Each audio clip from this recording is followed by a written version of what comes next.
Ang video na ito ay ginawa upang alalahanin at magbigay pugay sa ating mga magigiting na mandirigma na patuloy na nagbibigay ng karangalan sa bansa sa pamamagitan ng larangan ng sports.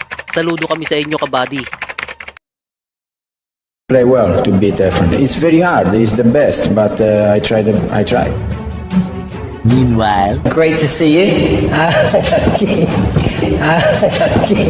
You're always so very relaxed, so happy. Yeah, when I play, man, just relax. I was thinking about all the game. Not as much pace as my mind down. Oh my goodness! Fabio gives the magician problems right away. Kamusta kayo mga Cas Argo? Ito ay 9-ball match Efren Bata Reyes laban sa first Italian champion Fabio Petroni. Unang rack pa lang ay sinuwerte ang Italiano dahil napasok niya ang ball ang 9 pagka-break pa lang. Pumunta na tayo sa rack 5, ang nag-break ay si Petroni. Maganda ang pagkaka-break ngunit walang kasunod kaya nagdesisyon ito na mag-push out na lang.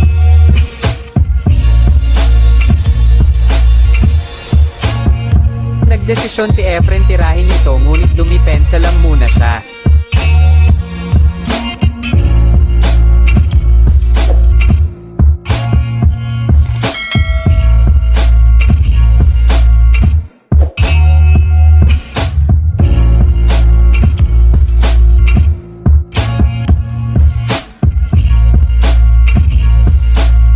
Sumagot lang ng depensa ang Italiano ngunit sa di inaasahan sumablay ito.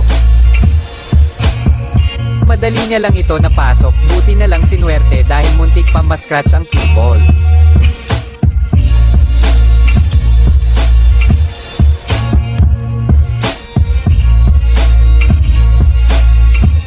At sa isang iglap ay tinapos niya ang rack na ito.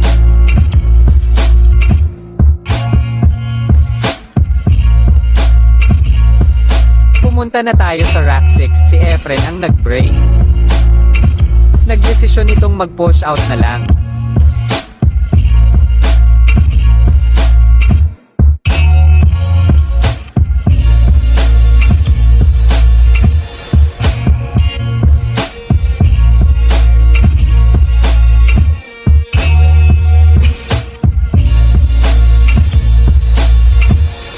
Nagpalitan ito ng depensa pero nakakamangha ang depensa ni Efren dito.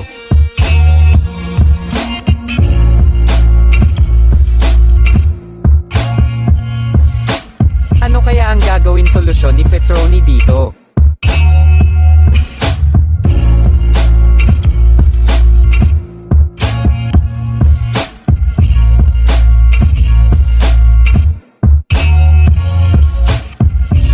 Nakakagulat dahil simpleng bank shot lang ang ginawa sa depensa ng ating magician.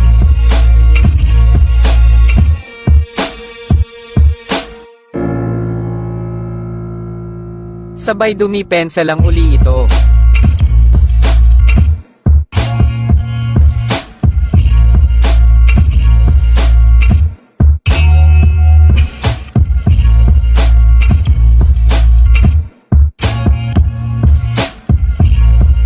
Magkabilang depensa lang ginawa ng bawat isa.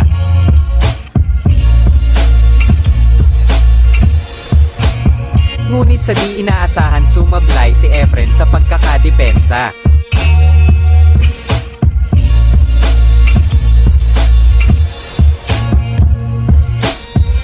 Si Petroni ay nagsimulang maglaro noong siya ay 13 taong gulang pa lamang.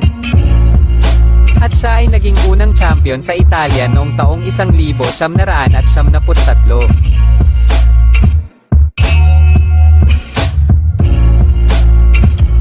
Hindi mapagkakaila na siya ay isang champion dahil madali niya lang naubos sa isang pagkakamali ni Efren.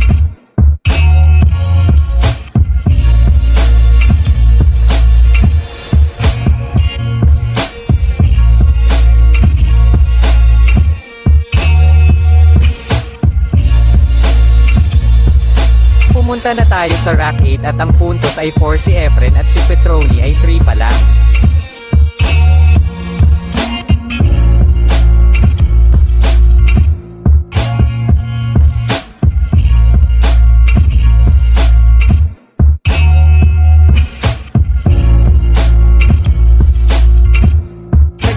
nagdesisyon si Efren mag-push out na lang muna, ngunit madali lang itong nasolusyonan ng kalaban.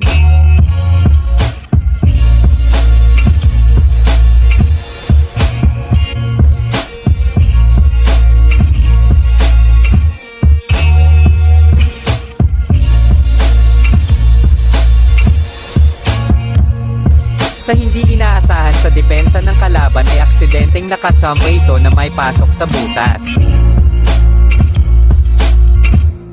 What?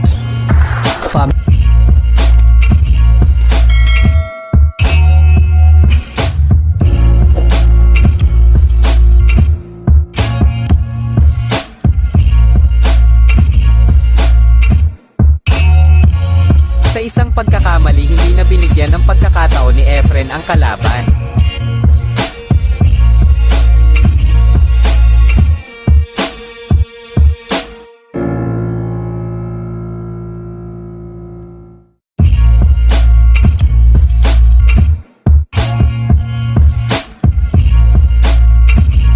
Pumunta na tayo sa rack 12 kung saan isang puntos na lang si Efren ay mananalo na ito.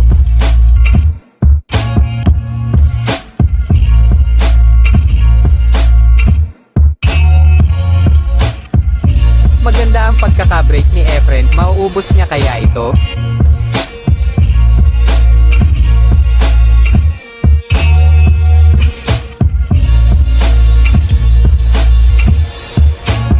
Ngunit sa di inaasahan sumablay ito sa kombinasyon.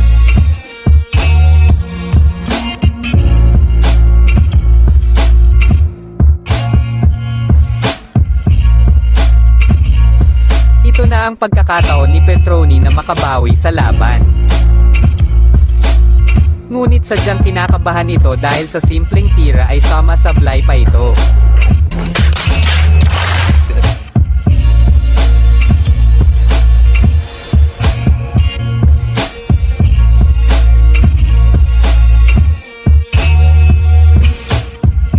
Unti-unti nang inubos ni Efren ang bola. Ngunit sa sobrang kampante sumobra ang preparasyon nito sa bolang 8.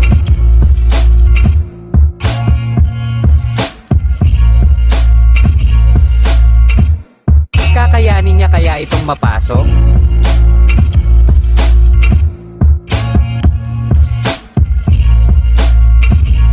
Walang kahirap-hirap at parang simple lamang ang ginawa ni Efren dito. Hanggang dito na lang mga Cas Argo, at kung hindi ka pa naka-follow baka naman.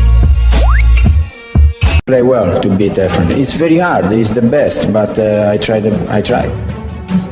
Meanwhile, Great to see you. You're always so very relaxed, so happy. Yeah, when I play, man, just relax. I was thinking about all the game. Not as much pace as my mind down. Oh my goodness! Fabulous Fabio gives the magician problems right away. Birthday na yun, Tay. Birthday mo.